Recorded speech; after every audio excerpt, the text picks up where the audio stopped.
новый объект. Будет устанавливаться агрегат на 24 киловатта, тепловой насос, сплит-система.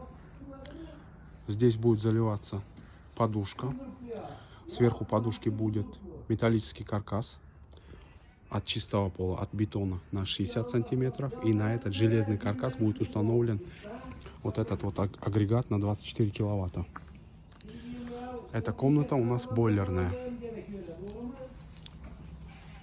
Это внутренняя часть нашей сплит-системы. Она будет установлена примерно вот здесь вот. Между блоками, внутренний блок и наружный блок. Между блоками должно быть 3-4 метра.